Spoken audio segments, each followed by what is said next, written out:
Hello friends, welcome to knowledge centre. നമ്മുടെ previous question paper ഡിസ്കഷൻ്റെ രണ്ടാമത്തെ ക്ലാസ്സാണിത്. 2021 മുതലുള്ള 10th പ്രിലിംസിൻ്റെ ക്വസ്റ്റ്യൻ പേപ്പറാണ് നമ്മൾ ഈ ക്ലാസ്സുകളിലൂടെ ഡിസ്കസ് ചെയ്യുന്നത്. ഇനി വരാൻ പോകുന്ന 10th പ്രിലിംസ് അതുപോലെ LGS എക്സാമുകൾക്ക് ഈ ഒരു ക്ലാസ്സുകൾ വളരെ ഉപകാരപ്രദമാകുമെന്ന് തന്നെ വിശ്വസിക്കുന്നു. നമ്മുടെ ക്ലാസ്സിലേക്ക് പോവാം. ഇതിനു മുമ്പ് ഈ ചാനൽ സബ്സ്ക്രൈബ് ചെയ്യാത്തവർ ഉടൻ തന്നെ ഒന്ന് സബ്സ്ക്രൈബ് ചെയ്യണേ. 2021 മെയ് 25 നടന്ന 10th പ്രിലിംസിൻ്റെ സെക്കൻഡ് സ്റ്റേജ് എക്സാമിൻ്റെ 030/2021 ക്വസ്റ്റ്യൻ പേപ്പർ കോഡ് D ആണ് നമ്മളിവിടെ ഡിസ്കസ് ചെയ്യുന്നത്. ഒന്നാമത്തെ ക്വസ്റ്റ്യൻ, ഉത്തരാർദ്ധഗോളത്തിൽ ഏഷ്യൻ ഭൂഖണ്ഡത്തിൻ്റെ ഏതു ഭാഗത്തായാണ് ഇന്ത്യയുടെ സ്ഥാനം എന്നാണ്. ഉത്തരാർദ്ധഗോളത്തിൽ ഏഷ്യൻ ഭൂഖണ്ഡത്തിൻ്റെ ഏതു ഭാഗത്തായാണ് ഇന്ത്യയുടെ സ്ഥാനം? ഓപ്ഷൻ എ തെക്ക്, ബി വടക്ക്, സി പടിഞ്ഞാറ്, ഡി കിഴക്ക്. ഇതിലേതാണ് ആൻസർ? ഓപ്ഷൻ എ ആണല്ലേ. ഓപ്ഷൻ എ തെക്കാണ് ആൻസർ ആയിട്ട് വരുന്നത്. ഉത്തരാർദ്ധഗോളത്തിൽ ഏഷ്യൻ ഭൂഖണ്ഡത്തിൻ്റെ തെക്കു ഭാഗത്തായാണ് ഇന്ത്യയുടെ സ്ഥാനം. നമുക്ക് ഈ ക്വസ്റ്റ്യന് റിലേറ്റഡ് ആയിട്ട് ഇന്ത്യയുടെ ഭൂമിശാസ്ത്രപരമായ കുറച്ച് സവിശേഷതകളൊക്കെ നോക്കാം. ഇന്ത്യൻ ഭൂവിസ്തൃതി ലോക ഭൂവിസ്തൃതിയുടെ 2.42%. അതുപോലെ ഇന്ത്യൻ ജനസംഖ്യ ലോക ജനസംഖ്യയുടെ 18%. ഇനി ഇന്ത്യൻ ഉപഭൂഖണ്ഡത്തിൽ ഏറ്റവും വലിയ രാജ്യം ഇന്ത്യ തന്നെയാണ്. ഇന്ത്യയിലൂടെ കടന്നു പോകുന്ന അക്ഷാംശ രേഖ ഉത്തരായന രേഖയാണ്. 23.5 വടക്കാണ് ഉത്തരായന രേഖ. ഇന്ത്യയിലൂടെ കടന്നു പോകുന്ന അക്ഷാംശ രേഖയാണ് ഉത്തരായന രേഖ. ഇനി ഉത്തരായന രേഖ കടന്നു പോകുന്ന ഇന്ത്യൻ സംസ്ഥാനങ്ങൾ ഇന്ത്യയിലെ 8 സംസ്ഥാനങ്ങളിലൂടെയാണ് ഉത്തരായന രേഖ കടന്നു പോകുന്നത്. ഏതൊക്കെയാണ്? ഗുജറാത്ത്, രാജസ്ഥാൻ, മധ്യപ്രദേശ്, ഛത്തീസ്ഗഡ്, ജാർഖണ്ഡ്, വെസ്റ്റ് ബംഗാൾ, ത്രിപുര, മിസോറാം. ഇത് നമുക്ക് മാപ്പ് നോക്കിയിട്ട് പഠിക്കാവുന്നതാണ്. ഇനി ഉത്തരായന രേഖയ്ക്ക് ഏറ്റവും അടുത്ത് കിടക്കുന്ന നഗരം ഉദയ്പൂരാണ്. ത്രിപുരയിലെ ഉദയ്പൂരാണ് ഉത്തരായന രേഖയ്ക്ക് ഏറ്റവും അടുത്ത് കിടക്കുന്ന നഗരം. അതുപോലെ ഇന്ത്യയുടെ വടക്കേ അറ്റം ഇന്ദിരാക്കോളാണ്. അതായത് ലഡാക്കിലെ ഇന്ദിരാക്കോളാണ് ഇന്ത്യയുടെ വടക്കേ അറ്റം. ഇന്ത്യയുടെ തെക്കേ അറ്റം ഇന്ദിരാ പോയിൻ്റ് ആണ്. Parsons point, Pygmalion point, great Nicobar point എന്നൊക്കെ അറിയപ്പെടുന്ന ഇന്ദിരാ പോയിൻ്റാണ് ഇന്ത്യയിലെ തെക്കേ അറ്റം. അതുപോലെ ഇന്ത്യയുടെ കിഴക്കേ അറ്റം കിബിത്തു ആണ്. അരുണാചൽ പ്രദേശിലെ കിബിത്തു ആണ് കിഴക്കേ അറ്റം. കിഴക്കേ അറ്റം. ഇന്ത്യയുടെ പടിഞ്ഞാറ് അറ്റം ഗുഹാർമോത്തിയാണ്. ഗുജറാത്തിലെ കച്ച് ജില്ലയിലെ ഗുഹാർമോത്തിയാണ് ഇന്ത്യയുടെ പടിഞ്ഞാറേ അറ്റം. ഇന്ത്യൻ ഉപദ്വീപിൻ്റെ തെക്കേ അറ്റം കന്യാകുമാരിയാണ്. ഇന്ത്യൻ ഉപദ്വീപിൻ്റെ തെക്കേ അറ്റം കേട്ടോ കന്യാകുമാരി. തമിഴ്നാട്ടിലെ കന്യാകുമാരിയാണ് ഇന്ത്യൻ ഉപദ്വീപിൻ്റെ തെക്കേ അറ്റം. ഇത് നമുക്ക് ജസ്റ്റ് നന്നായിട്ട് പെട്ടെന്ന് കിട്ടണമെങ്കിൽ നമ്മൾ മാപ്പ് നോക്കിയിട്ട് ഒന്ന് സ്കെച്ച് ചെയ്താൽ മതി. നമുക്ക് പെട്ടെന്ന് തന്നെ മൈൻഡിലേക്ക് കയറും. രണ്ടാമത്തെ ക്വസ്റ്റ്യൻ, ഇന്ത്യൻ ഉപഭൂഖണ്ഡത്തിന് വടക്കേ അറ്റവും തെക്കേ അറ്റവും തമ്മിൽ ഏകദേശം എത്ര ഡിഗ്രിയുടെ വ്യത്യാസമാണുള്ളത് എന്നാണ്. ഓപ്ഷൻ എ 20 ആണ്, ബി 25, സി 30, ഡി 35. ഇതിൽ ആൻസറായി വരുന്നത് ഏതാണ്? ഓപ്ഷൻ സി 30 ഡിഗ്രിയാണ് ആൻസറായി വരുന്നത്. ഇന്ത്യൻ ഉപഭൂഖണ്ഡത്തിൻ്റെ വടക്കേ അറ്റവും തെക്കേ അറ്റവും തമ്മിൽ 30 ഡിഗ്രിയാണ് വ്യത്യാസമുള്ളത്. ഇതും ഏകദേശം നമ്മുടെ ഇന്ത്യയുടെ ഭൂമിശാസ്ത്രപരമായ സവിശേഷത എന്ന ടോപ്പിക്കിൽ നിന്ന് തന്നെ വരുന്ന ക്വസ്റ്റ്യനാണിത്. ഇനി മൂന്നാമത്തെ ക്വസ്റ്റ്യൻ, ഡെക്കാൻ പീഠഭൂമിയുടെ ആകൃതി എന്താണെന്നാണ്. എ വൃത്തം, ബി സമചതുരം, സി അർദ്ധവൃത്തം, ഡി ത്രികോണം. ഇതിലേതാണ് ആൻസർ? ഓപ്ഷൻ ഡി ത്രികോണമാണ് ഡെക്കാൻ പീഠഭൂമിയുടെ ആകൃതി. ത്രികോണാകൃതിയാണ് ഡെക്കാൻ പീഠഭൂമിക്ക്. ഇന്ത്യയിലെ തന്നെ ഏറ്റവും വലിയ പീഠഭൂമിയാണ് ഡെക്കാൻ പീഠഭൂമി. ഉപദ്വീപീയ പീഠഭൂമിയുടെ തെക്കു ഭാഗത്തായിട്ടാണ് ഡെക്കാൻ പീഠഭൂമി കാണപ്പെടുന്നത്. അതുപോലെ നർമ്മദ നദിക്ക് തെക്കായിട്ടാണ് ഡെക്കാൻ പീഠഭൂമി സ്ഥിതി ചെയ്യുന്നത്. വടക്ക് സത്പുര തൊട്ട് തെക്ക് കന്യാകുമാരി വരെയാണ് ഡെക്കാൻ പീഠഭൂമി വ്യാപിച്ചു കിടക്കുന്നത്. ഡെക്കാൻ പീഠഭൂമിയിൽ ലാവാശിലകൾക്ക് അപക്ഷയം സംഭവിച്ച് രൂപം കൊള്ളുന്ന കറുത്ത മണ്ണിനും കാണപ്പെടുന്ന മേഖല ഏതാണെന്നൊക്കെ ക്വസ്റ്റ്യൻ വരാറുണ്ട്. ഡെക്കാൻ ട്രാപ്പ് മേഖലയാണ് ആൻസർ. ഇനി പരുത്തി കൃഷിക്കും കരിമ്പ് കൃഷിയും അനുയോജ്യമായ മണ്ണ് ഈ കറുത്ത മണ്ണാണ്. ഈ കറുത്ത മണ്ണ് രൂപം കൊള്ളുന്നത് ലാവാശിലകൾക്ക് അപക്ഷയം സംഭവിച്ചാണ്. ഈ ഒരു ഭാഗത്തു നിന്ന് വരുന്ന മറ്റൊരു ഇമ്പോർട്ടൻ്റ് ആയിട്ടുള്ള ക്വസ്റ്റ്യൻ ആണ്, ഡെക്കാൻ പീഠഭൂമി നിർമ്മിച്ചിരിക്കുന്നത് എന്ത് തരം ശിലകളാലാണെന്നാണ്. ബസാൾട്ട് എന്ന ആഗ്നേയ ശിലകളാലാണ് ഡെക്കാൻ പീഠഭൂമി നിർമ്മിച്ചിരിക്കുന്നത്. അടുത്ത ക്വസ്റ്റ്യൻ നോക്കാം. ഇന്ത്യയിലെ ഏറ്റവും പഴക്കമേറിയ ഭൂവിഭാഗം ഏതെന്നാണ്. ഓപ്ഷൻ എ വടക്കേ ഇന്ത്യൻ സമതലങ്ങൾ, ഓപ്ഷൻ ബി ഉപദ്വീപീയ പീഠഭൂമി, ഓപ്ഷൻ സി തീര സമതലങ്ങൾ, ഓപ്ഷൻ ഡി വടക്ക് പടിഞ്ഞാറൻ പർവ്വത പ്രദേശം. ഏതായിരിക്കും ആൻസർ? ഓപ്ഷൻ ബി ഉപദ്വീപീയ പീഠഭൂമിയാണ് ആൻസറായി വരുന്നത്. ഇന്ത്യയിലെ ഏറ്റവും പഴക്കമേറിയ ഭൂവിഭാഗമാണ് ഉപദ്വീപീയ പീഠഭൂമി. അതുപോലെ ഉറപ്പേറിയ ശിലകളാൽ നിർമ്മിതമായ ഭൂവിഭാഗം ഉപദ്വീപീയ പീഠഭൂമി തന്നെയാണ്. അതുപോലെ ഇന്ത്യയിലെ ഏറ്റവും വലിയ ഭൂവിഭാഗം എന്ന് ക്വസ്റ്റ്യൻ ചോദിച്ചാലും ഉപദ്വീപീയ പീഠഭൂമി തന്നെയാണ് ആൻസറായി വരുന്നത്. ഇന്ത്യയിലെ ഏറ്റവും വലിയ ഭൂവിഭാഗം. ഉപദ്വീപീയ പീഠഭൂമിയുടെ ഏകദേശ വിസ്തൃതി 15 ലക്ഷം ചതുരശ്ര കിലോമീറ്റർ ആണ്. 15 ലക്ഷം ചതുരശ്ര കിലോമീറ്റർ ആണ് ഇന്ത്യയിലെ ഉപദ്വീപീയ പീഠഭൂമിയുടെ ഏകദേശ വിസ്തൃതി. ഇടതൂർന്ന വനങ്ങളാൽ തായ്വരകളാലും സമൃദ്ധമായ പ്രദേശമാണ് ഇവിടെ കാണപ്പെടുന്ന പ്രധാന വൃക്ഷങ്ങൾ ഏതൊക്കെയാണെന്ന് ചോദിച്ചിട്ടുണ്ടെങ്കിൽ തേക്ക്, സാല്, ചന്ദനം, മുള എന്നിവയൊക്കെയാണ് ഉപദ്വീപീയ പീഠഭൂമിയിൽ കാണപ്പെടുന്ന പ്രധാന വൃക്ഷങ്ങൾ. അതുപോലെ ഉപദ്വീപീയ പീഠഭൂമിയിലെ പ്രധാന കാർഷിക വിളകളാണ് പരുത്തി, പയർവർഗ്ഗങ്ങൾ, നിലക്കടല, കരിമ്പ്, ചോളം, റാഗി, മുളക് എന്നിവയൊക്കെ. ഏതൊക്കെയാണ്? പരുത്തി, പയർവർഗ്ഗങ്ങൾ, നിലക്കടല, കരിമ്പ്, ചോളം, റാഗി, മുളക് എന്നിവയൊക്കെ. ഈ ഉപദ്വീപീയ പീഠഭൂമിയിലെ പ്രധാനപ്പെട്ട ധാതു വിഭവങ്ങൾ ഏതൊക്കെയാണെന്ന് പ്രീവിയസ് ക്വസ്റ്റ്യൻ ആണ്. ഇരുമ്പയിര്, അതുപോലെ കൽക്കരി, മാംഗനീസ്, ബോക്സൈറ്റ്, ചുണ്ണാമ്പുകല്ല് എന്നിവയൊക്കെയാണ് ഇവിടുത്തെ പ്രധാന ധാതു വിഭവങ്ങൾ. അടുത്ത ക്വസ്റ്റ്യൻ, 5ാമത്തെ ക്വസ്റ്റ്യൻ ആണ്. അറബിക്കടൽ നദീവ്യൂഹത്തിൽ ഉൾപ്പെടാത്ത നദി ഏതെന്നാണ്. ഓപ്ഷൻ എ താപ്തിയാണ്, option B Sindhu, C Periyar, option D Ganga. ഇതിലേതായിരിക്കും അറബിക്കടൽ നദീവ്യൂഹത്തിൽ ഉൾപ്പെടാത്ത നദി? ഓപ്ഷൻ ഡി ഗംഗയാണ് അറബിക്കടൽ നദീവ്യൂഹത്തിൽ ഉൾപ്പെടാത്ത നദി. നമുക്ക് നദികളൊന്ന് നോക്കാം. ഇന്ത്യൻ നദികളെ പ്രധാനമായിട്ടും 2ആയിട്ടാണ് തിരിച്ചിരിക്കുന്നത്. ഹിമാലയൻ നദികളെന്നും ഉപദ്വീപീയ നദികളെന്നും. ഇനി ഹിമാലയൻ നദികൾ ഏതൊക്കെയാണെന്ന് നോക്കാം. പ്രധാനപ്പെട്ട ഹിമാലയൻ നദികൾ സിന്ധു, ഗംഗ, ബ്രഹ്മപുത്രയാണ്. ഇതിൽ തന്നെ പടിഞ്ഞാറോട്ടൊഴുകുന്ന ഏക ഹിമാലയൻ നദി സിന്ധു ആണ്. സിന്ധു നദിയാണ് അറബിക്കടലിൽ പതിക്കുന്ന ഒരേ ഒരു ഹിമാലയൻ നദി. ഇനി അടുത്തത് ഉപദ്വീപീയ നദികൾ ഏതൊക്കെയാണെന്ന് നോക്കാം. പ്രധാനപ്പെട്ട ഉപദ്വീപീയ നദികൾ നർമ്മദ, താപ്തി, ഗോദാവരി, കൃഷ്ണ, കാവേരിയും മഹാനദിയുമാണ്. ഇതിൽ പടിഞ്ഞാറോട്ടൊഴുകുന്ന ഉപദ്വീപീയ നദികൾ നർമ്മദയും താപ്തിയുമാണ്. അപ്പോൾ ഓപ്ഷനിൽ താപ്തിയും സിന്ധു, പെരിയാർ, ഗംഗ എന്നല്ല തന്നത്. ഇതിൽ ഹിമാലയൻ നദിയായ ഗംഗ കിഴക്കോട്ടാണ് ഒഴുകുന്നത്. അറബിക്കടലിൽ പതിക്കുന്നത് താപ്തിയും സിന്ധു, പെരിയാർ നദികളൊക്കെ അറബിക്കടലിലാണ് പതിക്കുന്നത്. അടുത്ത 6ാമത്തെ ക്വസ്റ്റ്യൻ, മൂത്തോൻ സംവിധാനം ചെയ്തത് ആരെന്നാണ് 6ാമത്തെ ക്വസ്റ്റ്യൻ. ആരാണ്? നമുക്കറിയാം അല്ലേ, ഗീതു മോഹൻദാസ് ആണ് മൂത്തോൻ സംവിധാനം ചെയ്തത്. ഒരുപാട് അവാർഡുകളൊക്കെ നേടിയ പടമാണ് മൂത്തോൻ.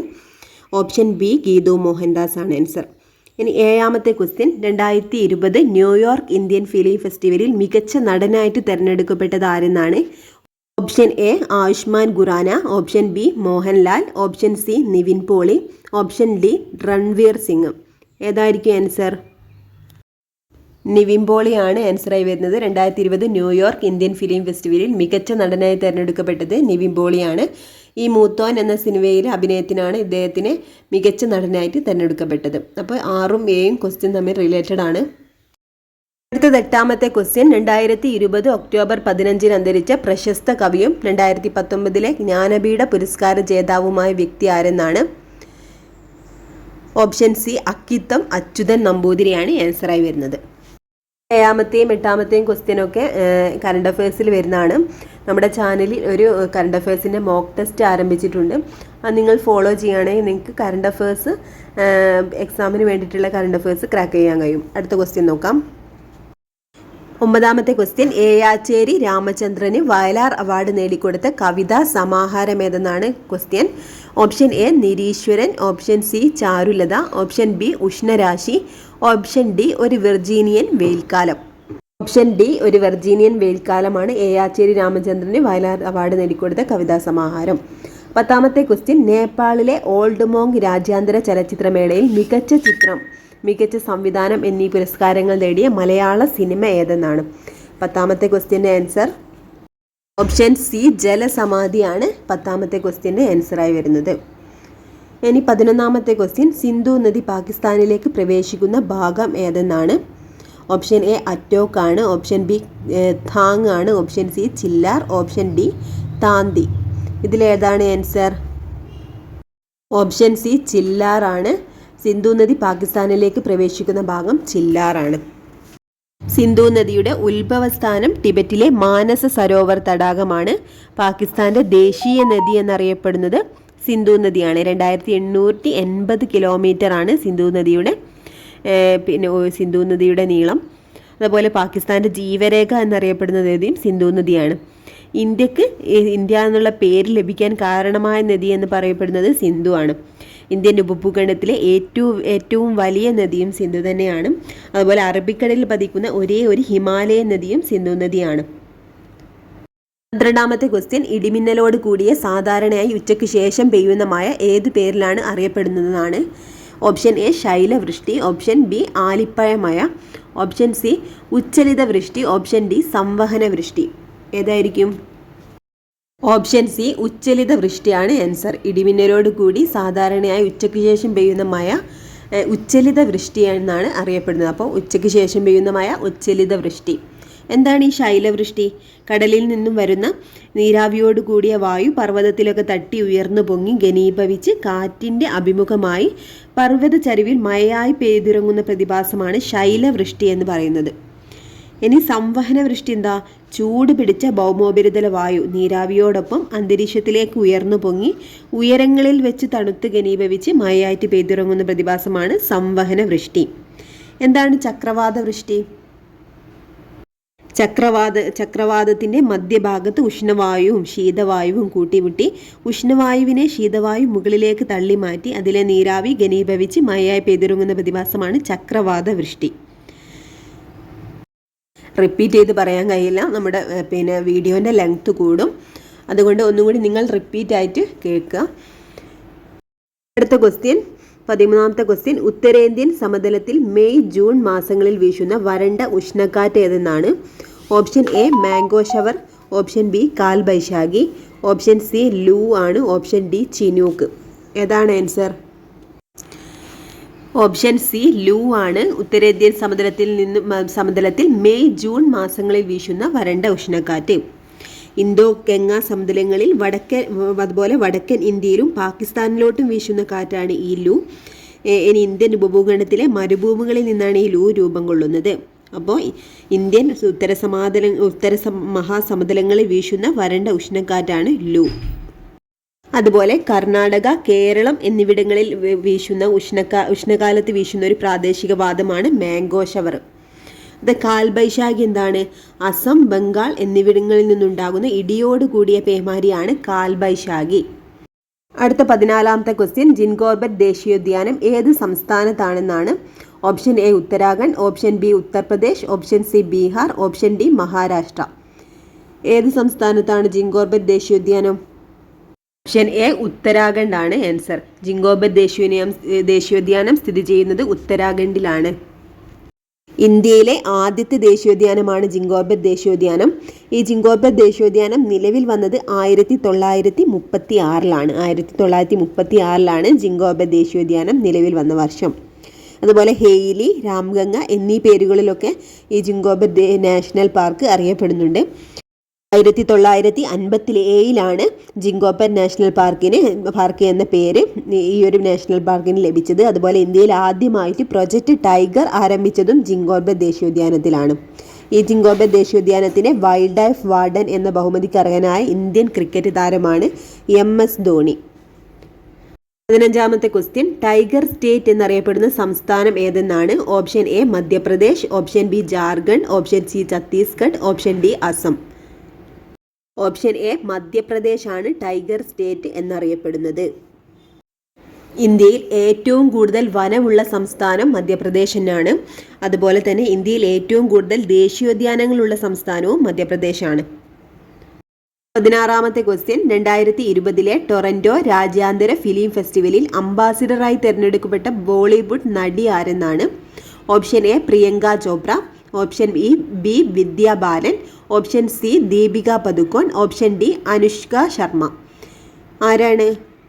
ഓപ്ഷൻ എ പ്രിയങ്ക ചോപ്രയാണ് 2020 ടൊറന്റോ രാജ്യാന്തര ഫിലിം ഫെസ്റ്റിവൽ അംബാസിഡറായിട്ട് തിരഞ്ഞെടുക്കപ്പെട്ട ബോളിവുഡ് നടി. നമുക്ക് ഓരോ ഫിലിം ഫെസ്റ്റിവലും സെപ്പറേറ്റ് ആയിട്ട് തന്നെ പഠിക്കാം.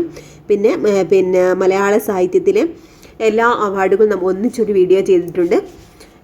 അത് നിങ്ങൾ കാണുകയാണെങ്കിൽ നിങ്ങൾക്ക് ആ ഒരു മലയാള സാഹിത്യത്തിലെ അവാർഡ് സെറ്റാക്കാം. അടുത്ത ക്വസ്റ്റ്യൻ നോക്കാം. അടുത്ത ക്വസ്റ്റ്യൻ, 17ാമത്തെ ക്വസ്റ്റ്യൻ, ജമ്മുവിലെ ചരിത്ര പ്രസിദ്ധമായ സിറ്റി ചൗക്കിൻ്റെ പുതിയ പേരെന്തെന്നാണ്. A Bhagat Singh Chowk, B Chandni Chowk, C Azad Chowk, D Bharat Mata Chowk. ഇതിലേതാണ് answer? Option D Bharat Mata Chowk എന്നാണ്. ജമ്മുവിലെ ചരിത്ര പ്രസിദ്ധമായ സിറ്റി ചൗക്കിൻ്റെ പേര് പിന്നെ ഭാരത് മാത് ചൗക്ക് എന്നാക്കി മാറ്റിയിട്ടുണ്ട്. അതുപോലെ നമ്മുടെ ഒരുപാട് സിറ്റീസിൻ്റെ പിന്നെ പേരൊക്കെ ഇങ്ങനെ ചേഞ്ച് ചെയ്തിട്ടുണ്ട്. നമുക്ക് വേറൊരു വീഡിയോയിൽ അത് നോക്കാം. 18ാമത്തെ ക്വസ്റ്റ്യൻ, ഇന്ത്യക്ക് പുറത്ത് സ്ഥാപിതമായ ആദ്യ യോഗ സർവകലാശാല സ്ഥിതി ചെയ്യുന്നത് എവിടെയെന്നാണ്? ഇന്ത്യക്ക് പുറത്ത് സ്ഥാപിതമായ ആദ്യ യോഗ സർവകലാശാല സ്ഥിതി ചെയ്യുന്നത് എവിടെ? ഓപ്ഷൻ എ ന്യൂയോർക്ക് ആണ്, option B Chicago, option C Las Vegas, option D Los Angeles. എവിടെയായിരിക്കും?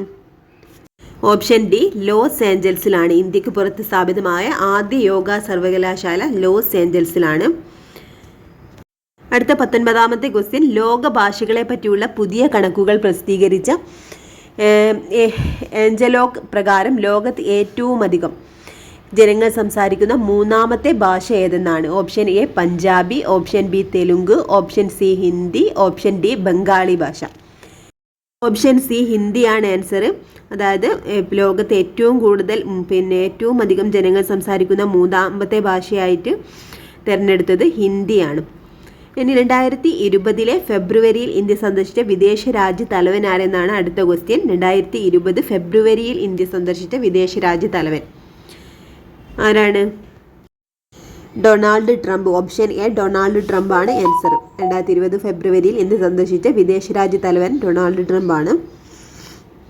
ജവഹർലാൽ നെഹ്റുവിന്റെ അന്ത്യവിശ്രമ സ്ഥലം ഏതെന്നാണ് 21ാമത്തെ question. Option A Shantivan, option B Shakti Sthal, option C Narayan Ghat, option D Ekta Sthal. ഏതായിരിക്കും?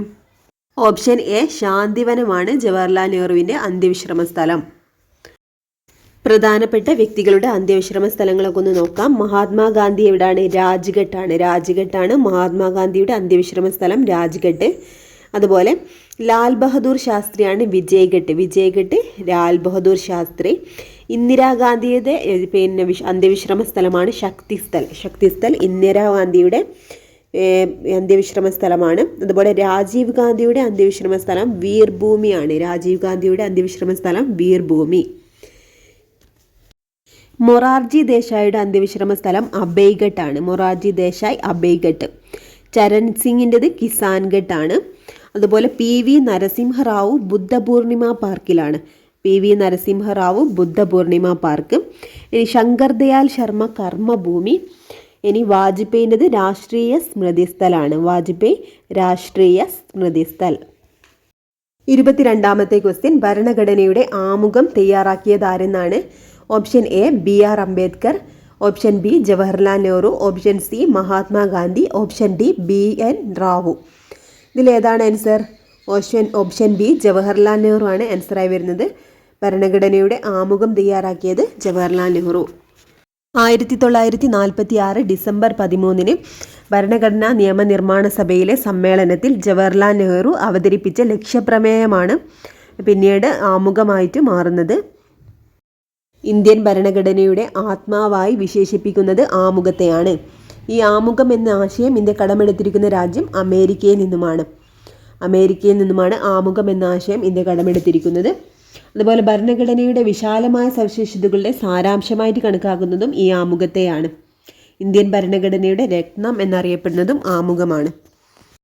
അടുത്ത ക്വസ്റ്റ്യൻ, 23ാമത്തെ ക്വസ്റ്റ്യൻ, നീലം കലാപം നടന്നത് ഏത് സംസ്ഥാനത്താണ്? Option A Bengal, option B Bihar, C Orissa, option D Maharashtra. എവിടെയാണ്?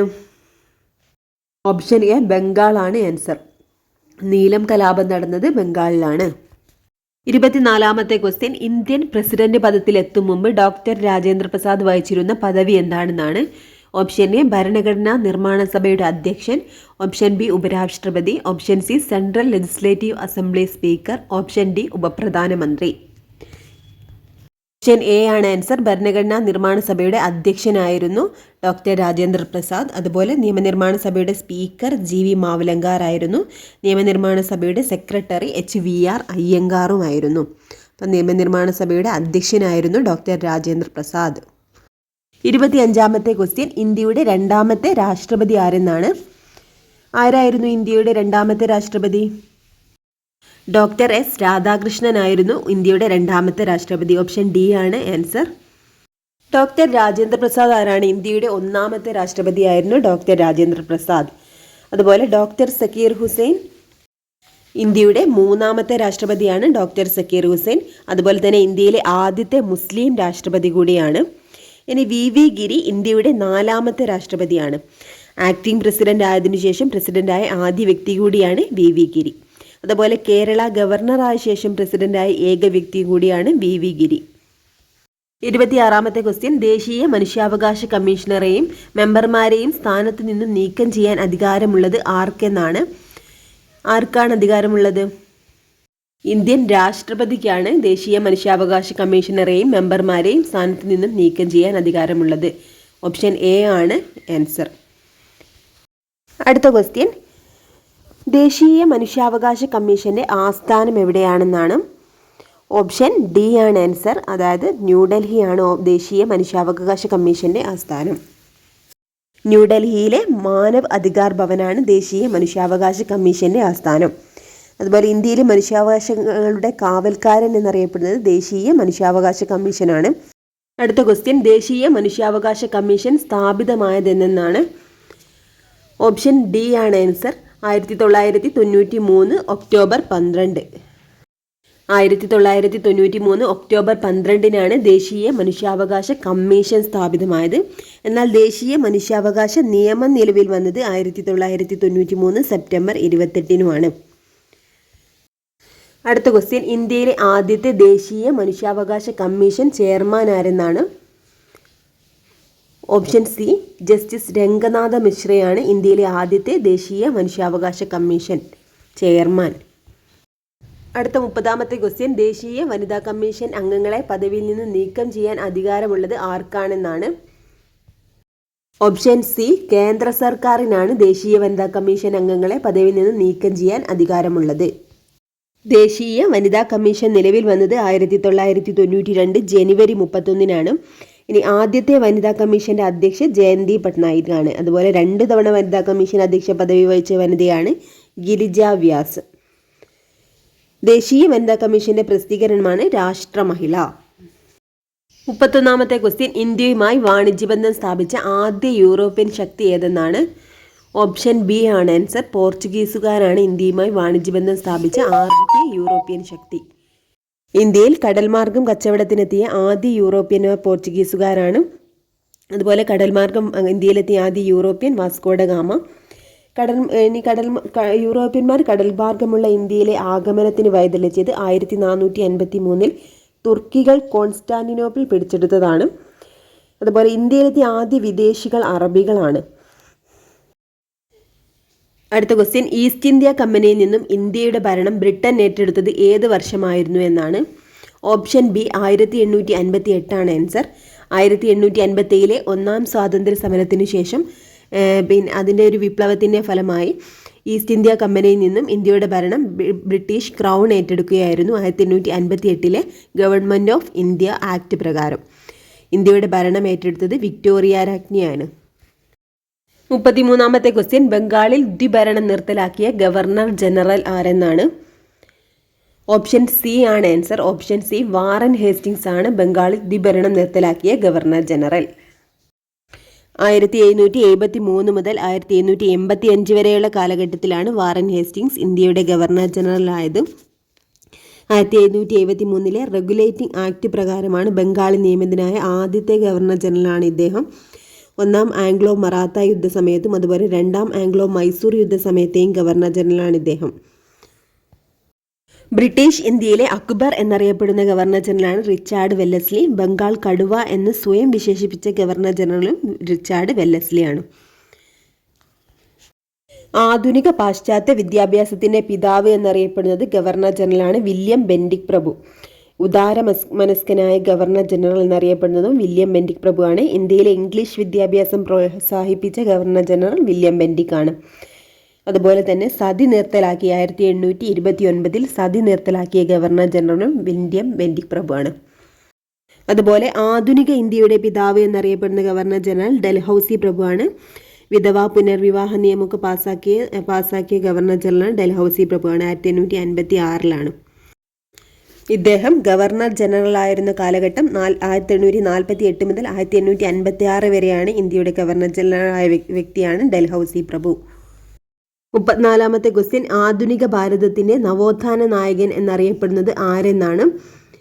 ഓപ്ഷൻ എ രാജാറാം മോഹൻ റോയ് ആണ് ആൻസർ. ഇന്ത്യൻ നവോത്ഥാനത്തിന്റെ പിതാവ്, ഇന്ത്യൻ ദേശീയ പത്രപ്രവർത്തനത്തിന്റെ സ്ഥാപകൻ, അതുപോലെ ഇന്ത്യൻ ആധുനിക വിദ്യാഭ്യാസത്തിന്റെ ആദ്യ പ്രവാചകൻ, ആധുനിക ഭാരതത്തിന്റെ ആദ്യ നവോത്ഥാന നായകൻ എന്നൊക്കെ അറിയപ്പെടുന്നത് രാജാറാം മോഹൻ റോയ് ആണ്. ഇംഗ്ലണ്ട് സന്ദർശിച്ച ആദ്യ ഇന്ത്യക്കാരനും അദ്ദേഹമാണ്. ഈസ്റ്റ് ഇന്ത്യ കമ്പനിയുടെ കീഴിൽ ഗുമസ്തനായി സേവനമനുഷ്ഠിച്ച നവോത്ഥാന നായകനും രാജാറാം മോഹൻ റോയ് ആണ്. ഈ ഒരു ക്വസ്റ്റ്യൻ്റെ ആൻസർ നമ്മൾ മുകളിൽ പറഞ്ഞിട്ടുണ്ട്. ഇന്ത്യൻ നവോത്ഥാനത്തിൻ്റെ പിതാവ്, അതുപോലെ തന്നെ ഇന്ത്യൻ ദേശീയ പത്രപ്രവർത്തനത്തിൻ്റെ പിതാവ്, ഇന്ത്യൻ ആധുനിക വിദ്യാഭ്യാസത്തിൻ്റെ പിതാവ് എന്നൊക്കെ അറിയപ്പെടുന്നത് രാജാറാം മോഹൻ റോയ് എന്നാണ്. ഈ രാജാറാം മോഹൻ റോയ്ക്ക് രാജ എന്ന ബഹുമതി നൽകിയത് മുഗൾ രാജാവായ അക്ബർ ഷാ രണ്ടാമനാണ്. ഇന്ത്യൻ നവോത്ഥാനത്തിൻ്റെ പിതാവ് എന്ന് രാജാറാം മോഹൻ റോയിയെ വിശേഷിപ്പിച്ചത് രവീന്ദ്രനാഥ ടാഗോറാണ്. അതുപോലെ രാജാറാം മോഹൻ റോയ് ആത്മീയ സഭ സ്ഥാപിച്ചത് 1815. അതുപോലെ ഡേവിഡ് ഹരയുമായി ചേർന്ന് രാജാറാം മോഹൻ റോയ് കൽക്കട്ടയിൽ ഹിന്ദു കോളേജ് സ്ഥാപിച്ചത് 1817 36ാമത്തെ ക്വസ്റ്റ്യൻ, ഇന്ത്യയുടെ മാഗ്നാകാട്ട എന്ന് വിശേഷിപ്പിക്കുന്നത് എന്തിനെയാണെന്നാണ്? ഓപ്ഷൻ ബി മൗലികാവകാശങ്ങളാണ് ഇന്ത്യയുടെ മാഗ്നാകാട്ട എന്ന് വിശേഷിപ്പിക്കുന്നത്. ഈ മൗലികാവകാശങ്ങളുടെ ശില്പി എന്നറിയപ്പെടുന്നത് സർദാർ വല്ലഭായ് പട്ടേലാണ്. ഭരണഘടനയിൽ മൗലികാവകാശങ്ങൾ ഉൾപ്പെടുത്തിയിരിക്കുന്ന ഭാഗം 3 അതുപോലെ ആർട്ടിക്കിൾ 12 മുതൽ 35 വരെയാണ് മൗലികാവകാശങ്ങളെക്കുറിച്ച് പ്രതിപാദിക്കുന്ന ആർട്ടിക്കിൾ. മൗലികാവകാശങ്ങൾ എന്ന ആശയം ഇന്ത്യ കടം കൊണ്ടിരിക്കുന്നത് അമേരിക്കയിൽ നിന്നുമാണ്. മൗലികാവകാശങ്ങളുടെ സംരക്ഷകൻ എന്നറിയപ്പെടുന്നത് സുപ്രീം കോടതിയാണ്. 37ാമത്തെ ക്വസ്റ്റ്യൻ, ഇന്ത്യൻ ഭരണഘടനയുടെ ആണിക്കല്ല് എന്നറിയപ്പെടുന്നത് എന്താണെന്നാണ്? ഓപ്ഷൻ ഡി ആണ് ആൻസർ, മൗലികാവകാശങ്ങൾ. അതുപോലെ ഇന്ത്യൻ ഭരണഘടനയുടെ ആണിക്കല്ല്, ഇന്ത്യയുടെ മാഗ്നാകാട്ട, അതുപോലെ സ്വാതന്ത്ര്യത്തിൻ്റെ വിളക്കുകൾ എന്നീ വിശേഷണങ്ങളുള്ള ഭരണഘടനയുടെ ഭാഗമാണ് ഭാഗം 3. ഈ ഭരണഘടനയിലെ മൗലികാവകാശങ്ങൾ ഉൾപ്പെടുത്തിയിരിക്കുന്നത് ഭാഗം 3 38ാമത്തെ ക്വസ്റ്റ്യൻ, സമ്മതിദാന അവകാശം വിനിയോഗിക്കാൻ ഭരണഘടനയനുസരിച്ച് ഡാഷ് ആണ്. അതായത് ഓപ്ഷൻ എ മൗലികാവകാശം, ഓപ്ഷൻ ബി മൗലിക സ്വാതന്ത്ര്യം, ഓപ്ഷൻ സി നിയമം മൂലം നിർബന്ധിതമായ കടമ, ഓപ്ഷൻ ഡി ഇതൊന്നുമല്ല. ഇതിലെ ആൻസർ ഓപ്ഷൻ ഡി ആണ്, ഇതൊന്നുമല്ല എന്നാണ്. സമ്മതിദാന അവകാശം സ്വതന്ത്രമാണ്. അടുത്ത ക്വസ്റ്റ്യൻ, മതം, വർഗം, ജാതി, ലിംഗം, ജന്മസ്ഥലം എന്നിവയുടെ അടിസ്ഥാനത്തിൽ ഒരു പൗരനോടും വിവേചനം പാടില്ല എന്ന് അനുശാസിക്കുന്ന ഭരണഘടനാ വകുപ്പാണ് അനുച്ഛേദം 15 ആണ് ആൻസർ. ഓപ്ഷൻ സി അനുച്ഛേദം 15 ആണ് ആൻസർ. ഇത് മൗലികാവകാശങ്ങൾ ഉൾപ്പെടുത്തിയിരിക്കുന്ന അനുച്ഛേദമാണ്. ഇത് മൗലികാവകാശങ്ങളിലെ മറ്റു വകുപ്പുകളാണ്. ആർട്ടിക്കിൾ 14 നിയമസമത്വവും നിയമപരിരക്ഷയും. അതുപോലെ ആർട്ടിക്കിൾ 16 പൊതു നിയമനങ്ങളിലെ അവസര സമത്വം ഉറപ്പു നൽകുന്നു. ആർട്ടിക്കിൾ 17 അയിത്ത നിർമ്മാർജ്ജനം. അതുപോലെ ആർട്ടിക്കിൾ 18 ബഹുമതികൾ നിർത്തലാക്കൽ. ഇതെല്ലാം സമത്വത്തിനുള്ള അവകാശങ്ങളിൽ പെടുന്നവയാണ്. അടുത്ത ക്വസ്റ്റ്യൻ, പൗരന്മാരുടെ മൗലികാവകാശങ്ങളുടെ മേൽ ആവശ്യമായ നിയന്ത്രണങ്ങൾ ഏർപ്പെടുത്താനുള്ള അധികാരം ആർക്കാണെന്നാണ്? Option D പാർലമെന്റിനാണ്. പാർലമെന്റിനാണ് പൗരന്മാരുടെ മൗലികാവകാശങ്ങളുടെ മേൽ ആവശ്യമായ നിയന്ത്രണങ്ങൾ ഏർപ്പെടുത്താനുള്ള അധികാരമുള്ളത്. അടുത്ത ക്വസ്റ്റ്യൻ, മാസ്റ്റർ വീവർ സമ്പ്രദായവുമായി ബന്ധപ്പെട്ട് കുടിൽ വ്യവസായം ഏതെന്നാണ്? ഓപ്ഷൻ ഡി ആണ് ആൻസർ, കൈത്തറി വ്യവസായം. കൈത്തറി വ്യവസായമാണ് മാസ്റ്റർ വീവർ സമ്പ്രദായവുമായി ബന്ധപ്പെട്ടിരിക്കുന്ന കുടിൽ വ്യവസായം. 42ാമത്തെ question, central institute of fisheries technology എവിടെയാണെന്നാണ്? ഓപ്ഷൻ സി കൊച്ചിയാണ് answer. Central institute of fisheries technology സ്ഥിതി ചെയ്യുന്നത് കൊച്ചിയിലാണ്. അടുത്ത 43ാമത്തെ ക്വസ്റ്റ്യൻ, പള്ളിവാസൽ പദ്ധതി ഏതു നദിയിലാണെന്നാണ്? ഓപ്ഷൻ സി ആണ് ആൻസർ. ഓപ്ഷൻ സി മുതിരപ്പുഴയിലാണ് പള്ളിവാസൽ പദ്ധതി സ്ഥിതി ചെയ്യുന്നത്. പെരിയാർ നദിയുടെ പോഷക നദിയാണ് മുതിരപ്പുഴയാറ്. കേരളത്തിലെ ഏറ്റവും കൂടുതൽ ജലവൈദ്യുത പദ്ധതികളുടെ നദിയാണ് പെരിയാർ. ഇടുക്കി ജലവൈദ്യുത പദ്ധതി സ്ഥിതി ചെയ്യുന്ന നദി പെരിയാറാണ്. പെരിയാറിൽ സ്ഥാപിച്ചിട്ടുള്ള പ്രധാന ജലവൈദ്യുത പദ്ധതികൾ പള്ളിവാസൽ, ചെങ്കുളം, പന്നിയാർ, നേര്യമംഗലം, ലോവർ പെരിയാർ. കേരളത്തിൻ്റെ ജീവരേഖ എന്നറിയപ്പെടുന്ന നദിയാണ് പെരിയാർ. 44ാമത്തെ ക്വസ്റ്റ്യൻ, കുറ്റ്യാടി ജലവൈദ്യുത പദ്ധതി ആരംഭിച്ച വർഷം ഏതെന്നാണ്? ഓപ്ഷൻ എ 1972 ആണ് ആൻസർ. കുറ്റ്യാടി ജലവൈദ്യുത പദ്ധതി ആരംഭിച്ചത് 1972 കേരളത്തിൻ്റെ മന്ന നദി എന്നറിയപ്പെടുന്നത് കുറ്റ്യാടിപ്പുഴയാണ്. 45-ാമത്തെ ക്വസ്റ്റ്യൻ, കേരളത്തിലൂടെ കടന്നു പോകുന്ന ദേശീയപാത 744 ബന്ധിപ്പിക്കുന്ന സ്ഥലങ്ങൾ ഏതൊക്കെയാണെന്നാണ്. ഓപ്ഷൻ സി ആണ് ആൻസർ. തിരുമംഗലം മുതൽ കൊല്ലം വരെ. 744 ബന്ധിപ്പിക്കുന്നത് തിരുമംഗലം കൊല്ലത്തെയാണ്. ആര്യങ്കാവ് ചുരത്തിലൂടെ കടന്നുപോകുന്ന ദേശീയപാതയാണ് NH 744. ഈ NH 744 പഴയ പേര് NH 208 എന്നാണ്.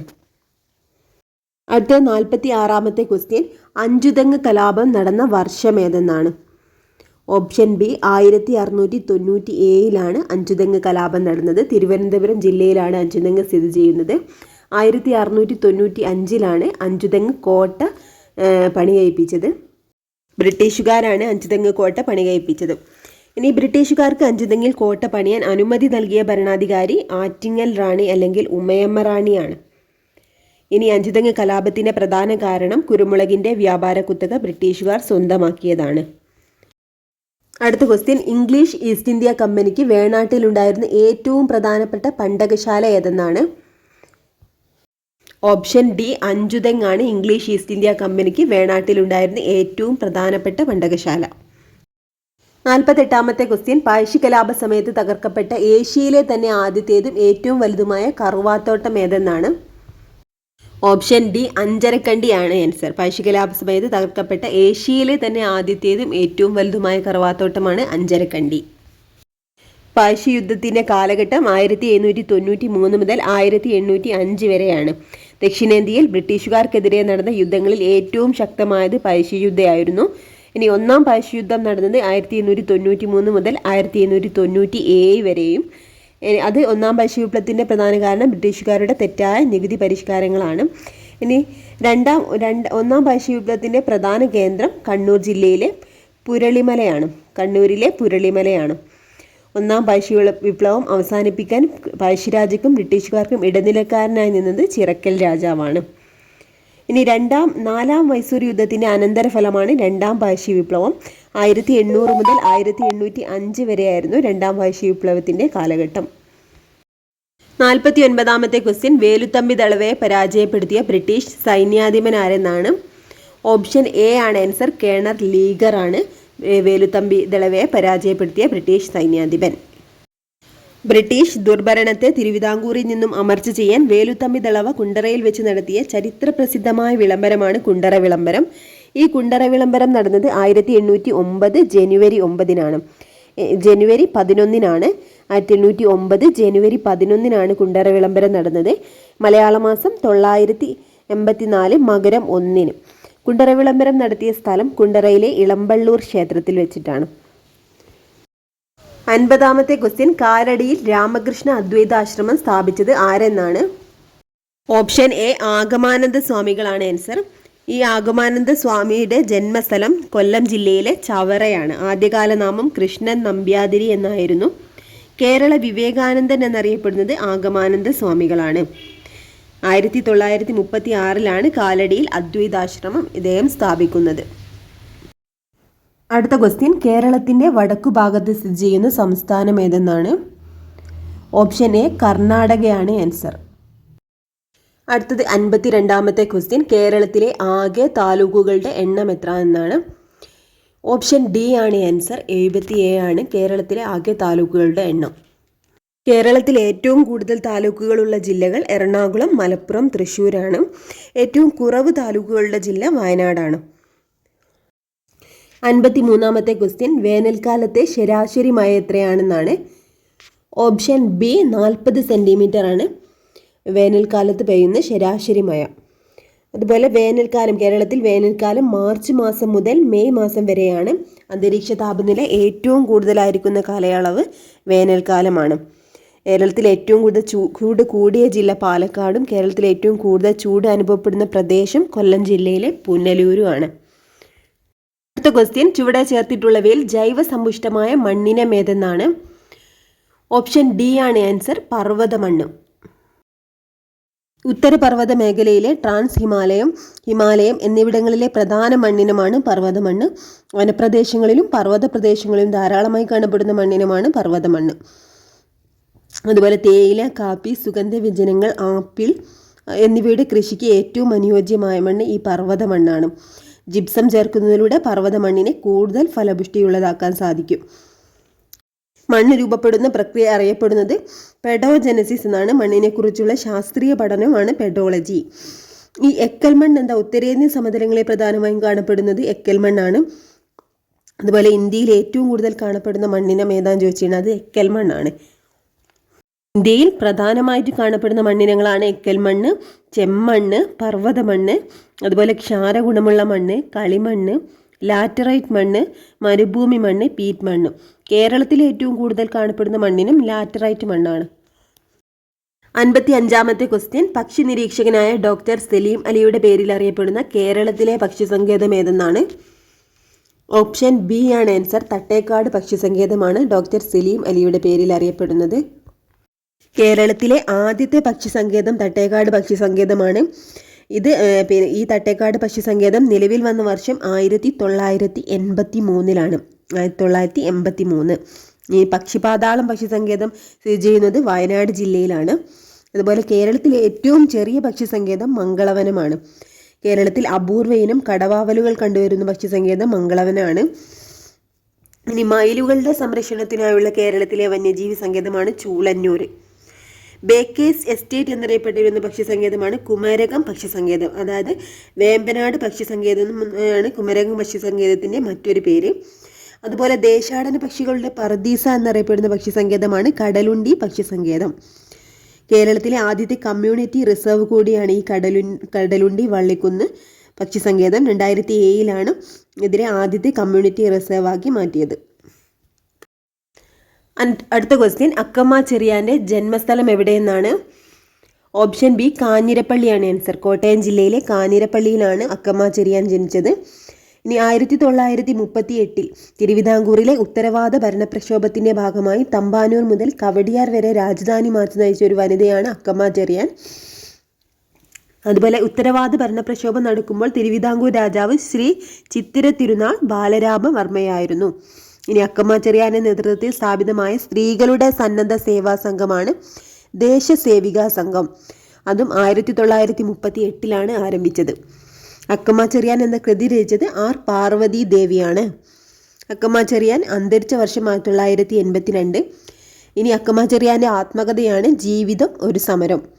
അക്കമ്മ ചെറിയാൻ്റെ പ്രധാന കൃതി 1114 കഥ. 1114 കഥ എന്ന് എഴുതിയത് അക്കമ്മ ചെറിയാനാണ്. അടുത്തത് 57ാമത്തെ ക്വസ്റ്റ്യൻ, ആഗമാനന്ദ സ്വാമി ആദ്യം ആശ്രമം സ്ഥാപിച്ചത് എവിടെയെന്നാണ്.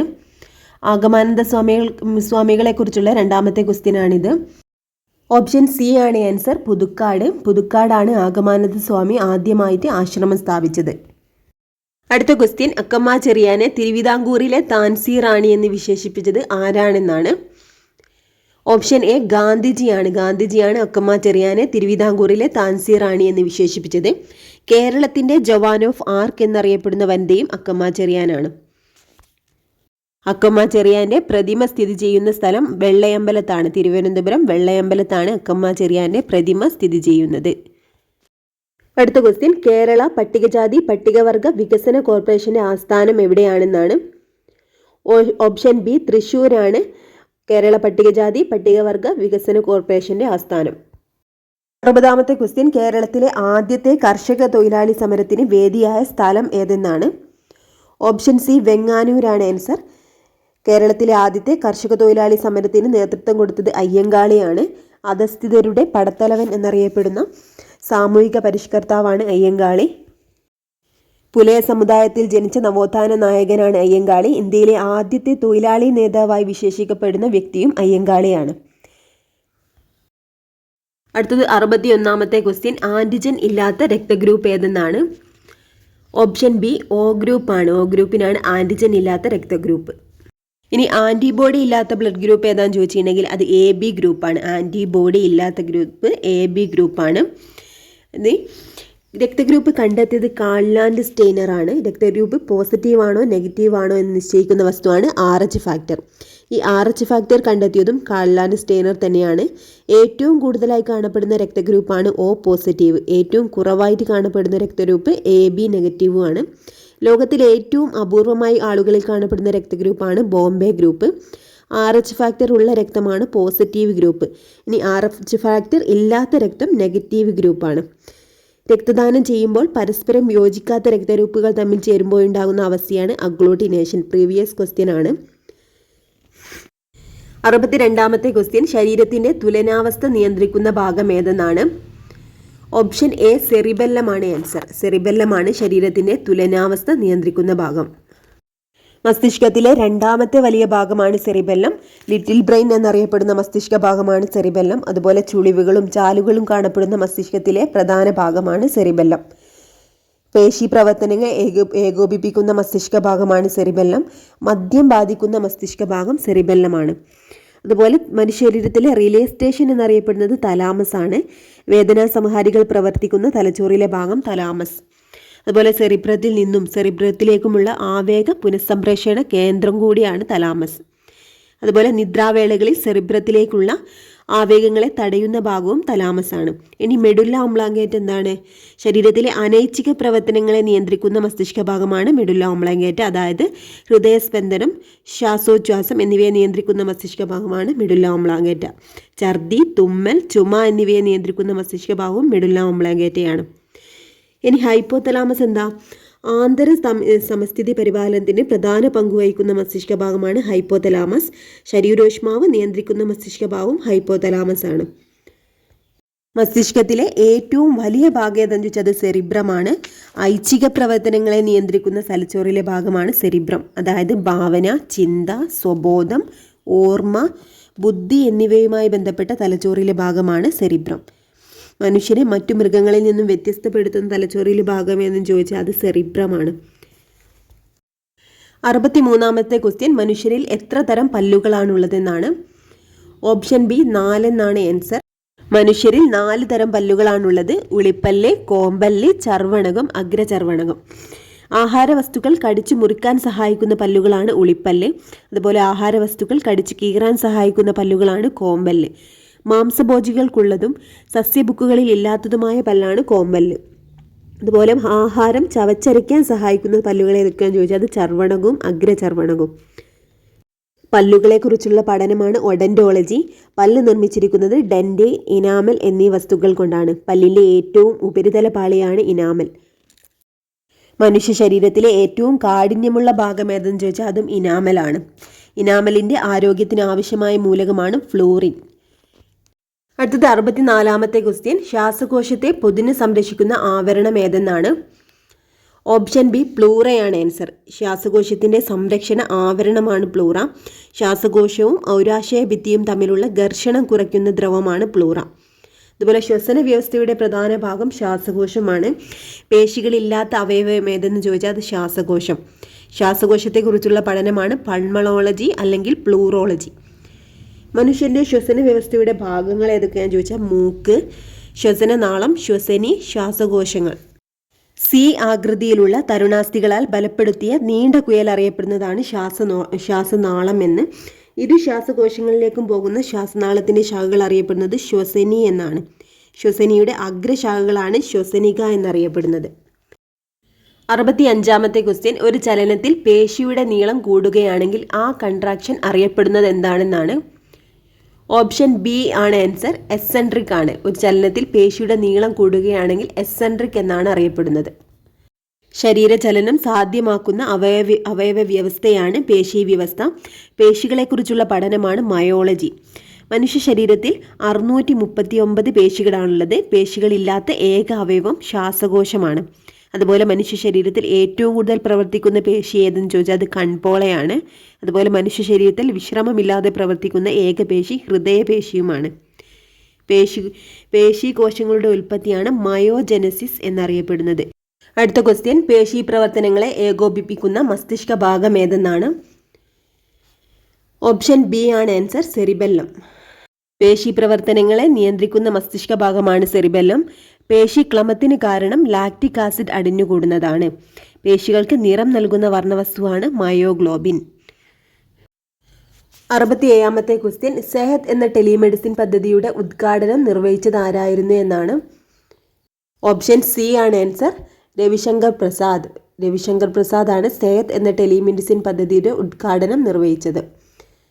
അടുത്തത് 68ാമത്തെ ക്വസ്റ്റ്യൻ, ഭൂമിയുടെ ശ്വാസകോശം എന്നറിയപ്പെടുന്ന പ്രദേശം ഏതെന്നാണ്? ഓപ്ഷൻ ബി ആമസോൺ മഴക്കാടുകളാണ് ആൻസർ. ഭൂമിയുടെ ശ്വാസകോശം എന്നറിയപ്പെടുന്ന പ്രദേശമാണ് ആമസോൺ മഴക്കാടുകൾ. അടുത്തത് 69ാമത്തെ ക്വസ്റ്റ്യൻ, ശരീരത്തിൽ ഇരുമ്പിൻ്റെ ആഗിരണം ഉത്തേജിപ്പിക്കുന്ന വിറ്റാമിൻ ഏതെന്നാണ്? ഓപ്ഷൻ സി വിറ്റാമിൻ സി ആണ് ശരീരത്തിൽ ഇരുമ്പിൻ്റെ ആഗിരണം ഉത്തേജിപ്പിക്കുന്ന വൈറ്റമിൻ. പാൽ, മുട്ട എന്നിവയിൽ ഇല്ലാത്ത ജീവകമാണ് ജീവകം സി. ജീവകം സിയുടെ ശാസ്ത്രീയ നാമം അസ്കോർബിക് ആസിഡ് എന്നാണ്. ജീവകം സി ധാരാളമായി കാണപ്പെടുന്നത് പുളിരുചിയുള്ള പഴങ്ങളിലാണ്. അതുപോലെ കൃത്രിമമായി നിർമ്മിച്ച ആദ്യ ജീവകവും ജീവകം സി ആണ്. ഭക്ഷണം പാകം ചെയ്യുന്ന സമയത്ത് നഷ്ടപ്പെടുന്ന ജീവകവും ജീവകം സി ആണ്. വായ്പുണ്ണിന് കാരണമായ ജീവകമാണ് ജീവകം ബി. അതുപോലെ ധാന്യങ്ങൾ, പ്രോട്ടീൻ എന്നിവ ശരീരത്തിന് പ്രയോജനപ്പെടുത്താൻ സഹായിക്കുന്ന വിറ്റാമിനാണ് ജീവകം ബി. ചുവന്ന രക്താണുക്കളുടെ നിർമ്മാണം, ത്വക്കിൻ്റെ ആരോഗ്യം എന്നിവയ്ക്ക് ആവശ്യമായ ജീവകവും ജീവകം ബി ആണ്. മനുഷ്യ ശരീരത്തിൽ പ്രകൃത്യാ കാണപ്പെടുന്ന ജീവകമാണ് ജീവകം എ. ജീവകം എയുടെ ശാസ്ത്രീയ നാമമാണ് റെറ്റിനോൾ. അതുപോലെ പച്ചക്കറികളിൽ നിന്നും ലഭിക്കാത്ത ജീവകമാണ് ജീവകം ഡി. ജീവകം ഡിയുടെ ശാസ്ത്രീയ നാമം കാൽസിഫെറോൾ എന്നാണ്. ജീവകം ഡിയുടെ അപരനാമം എന്താണ്? സൺഷൈൻ വൈറ്റമിൻ എന്നാണ്. 70ാമത്തെ ക്വസ്റ്റ്യൻ, രക്തം കട്ടപിടിക്കുന്നതിന് ആവശ്യമായ ജീവകം ഏതെന്നാണ്? ഓപ്ഷൻ എ ജീവകം കെ ആണ് ആൻസറായി വരുന്നത്. ജീവകം കെയുടെ ശാസ്ത്രീയ നാമമാണ് ഫില്ലോക്കിനോൺ. ഫില്ലോക്കിനോൺ എന്ന ശാസ്ത്രീയ നാമമുള്ളത് ജീവകം കെക്കാണ്. അതുപോലെ കരളിൻ്റെ പ്രവർത്തനങ്ങൾക്ക് ആവശ്യമായ ജീവകമാണ് ജീവകം കെ. അതുപോലെ തണുപ്പിക്കുമ്പോൾ നഷ്ടപ്പെടുന്ന ജീവകവും ജീവകം കെ ആണ്. ജീവകം കെയുടെ അപര്യാപ്തത രോഗമാണ് ഹീമോഫീലിയ. ചെറുകുടലിലെ ബാക്ടീരിയകൾ നിർമ്മിക്കുന്ന ജീവകം ജീവകം കെ ആണ്. ജീവകം കെ ലഭിക്കുന്ന ഭക്ഷ്യവസ്തുക്കളാണ് കാബേജ്, ചീര, കോളിഫ്ലവർ എന്നിവ. അടുത്ത ക്വസ്റ്റ്യൻ, താഴെ പറയുന്നവയിൽ ഏതിൻ്റെ ന്യൂക്ലിയസിലാണ് ന്യൂട്രോൺ ഇല്ലാത്തത് എന്നാണ്? ഓപ്ഷൻ സി പ്രോട്ടിയം ആണ് ആൻസർ. ഹൈഡ്രജൻ്റെ ഐസോട്ടോപ്പുകളാണ് പ്രോട്ടിയം, ഡ്യൂട്ടീരിയം, ട്രിഷ്യം. ഏറ്റവും ലളിതമായ ഹൈഡ്രജൻ്റെ ഐസോട്ടോപ്പാണ് പ്രോട്ടിയം. ന്യൂക്ലിയർ റിയാക്ടറുകളിൽ ഉപയോഗിക്കുന്ന ഹൈഡ്രജൻ്റെ ഐസോട്ടോപ്പ് ഡ്യൂട്ടീരിയം ആണ്. അതുപോലെ റേഡിയോ ആക്റ്റീവായ ഹൈഡ്രജൻ്റെ ഐസോട്ടോപ്പാണ് ട്രിഷ്യം. പ്രപഞ്ചത്തിൽ ഏറ്റവും കൂടുതൽ കാണപ്പെടുന്ന ഹൈഡ്രജൻ്റെ ഐസോട്ടോപ്പ് ഏതെന്ന് ചോദിച്ചാൽ അത് പ്രോട്ടിയമാണ്.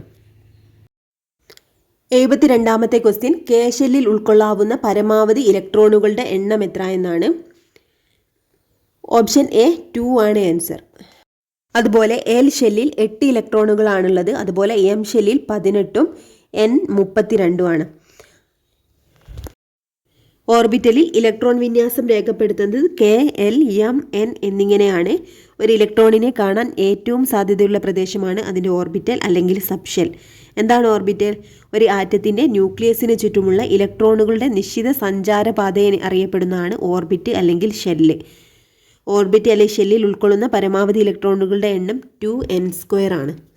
അടുത്ത ക്വസ്റ്റ്യൻ ആണ്, സോപ്പ് ജലത്തിൽ ലയിക്കുമ്പോൾ ജലത്തിൻ്റെ പ്രതലബലം എന്താകുന്നു എന്നാണ്? സോപ്പ് ജലത്തിൽ ലയിക്കുമ്പോൾ ജലത്തിൻ്റെ പ്രതലബലം കുറയുക ചെയ്യുന്നത്. ഓപ്ഷൻ ബി കുറയും എന്നുള്ളതാണ് ആൻസർ. 74ാമത്തെ ക്വസ്റ്റ്യൻ, മെൻഡലീഫിൻ്റെ ആവർത്തന പട്ടികയിൽ മൂലകങ്ങൾ ക്രമീകരിച്ചിരിക്കുന്നത് എങ്ങനെയാണെന്നാണ്? ഓപ്ഷൻ സി ആറ്റോമിക മാസിൻ്റെ ആരോഹണക്രമത്തിലാണ്. ഗ്രൂപ്പ്, പിരീഡ് എന്നീ 2 പദങ്ങൾ ആദ്യമായി രസതന്ത്രത്തിന് സംഭാവന ചെയ്ത വ്യക്തിയാണ് ദിമിത്രി മെൻഡലീഫ്. അതുപോലെ ക്രമാവർത്തന നിയമം ആവിഷ്കരിച്ച വ്യക്തിയാണ്. മെൻഡലീഫിൻ്റെ ആവർത്തന പട്ടികയിൽ ഉണ്ടായിരുന്ന മൂലകങ്ങളുടെ എണ്ണം 63 ആയിരുന്നു. 25ാമത്തെ ക്വസ്റ്റ്യൻ, സസ്യങ്ങൾ പ്രകാശ സംശ്ലേഷണത്തിലൂടെ പുറത്തുവിടുന്ന വാതകം ഏതെന്നാണ്? ഓപ്ഷൻ സി ഓക്സിജൻ ആണ് ആൻസർ. അടുത്ത ക്വസ്റ്റ്യൻ, ഊർജത്തിൻ്റെ CGS യൂണിറ്റ് ഏതെന്നാണ്? ഓപ്ഷൻ എ എർഗ് ആണ്. എർഗാണ് ഊർജത്തിൻ്റെ CGS യൂണിറ്റ്. പ്രവൃത്തി ചെയ്യാനുള്ള കഴിവാണ് ഊർജം. അതുപോലെ ഊർജത്തിൻ്റെ യൂണിറ്റ് ജൂളാണ്. ഊർജത്തിൻ്റെ CGS യൂണിറ്റ് ആണ് എർഗ്. ഒരു വാട്ട് അവർ ഈക്വൽ ടു 3600 ജൂളാണ്. ഒരു ജൂൾ ഈക്വൽ ടു 10⁷ എർഗാണ്. ഊർജം എന്ന വാക്ക് ആദ്യമായിട്ട് ഉപയോഗിച്ചത് തോമസ് യങ് ആണ്. 27ാമത്തെ ക്വസ്റ്റ്യൻ, ഉരുളൽ ഘർഷണം നിരങ്ങൽ ഘർഷണത്തേക്കാൾ എന്തായിരിക്കുമെന്നാണ്? ഓപ്ഷൻ എ കുറവായിരിക്കുമെന്നാണ് ആൻസർ. പ്രതലത്തിൻ്റെ മിനുസം കൂടുന്തോറും ഘർഷണബലം കുറയുകയും പ്രതലത്തിൻ്റെ മിനുസം കുറയും തോറും ഘർഷണബലം കൂടുകയാണ് ചെയ്യുന്നത്. അതുപോലെ ഘർഷണം കുറയ്ക്കാൻ വേണ്ടി ഉപയോഗിക്കുന്ന വസ്തുക്കളാണ് സ്നേഹകങ്ങൾ അല്ലെങ്കിൽ ലൂബ്രിക്കൻസ് എന്നറിയപ്പെടുന്നത്. ഖരാവസ്ഥയിലുള്ള സ്നേഹമാണ് ഗ്രാഫൈറ്റ്. അടുത്ത ക്വസ്റ്റ്യൻ, ഒരു വസ്തുവിൽ അടങ്ങിയിരിക്കുന്ന ദ്രവ്യത്തിൻ്റെ അളവാണ് ഓപ്ഷൻ ബി പിണ്ഡമാണ് ആൻസർ.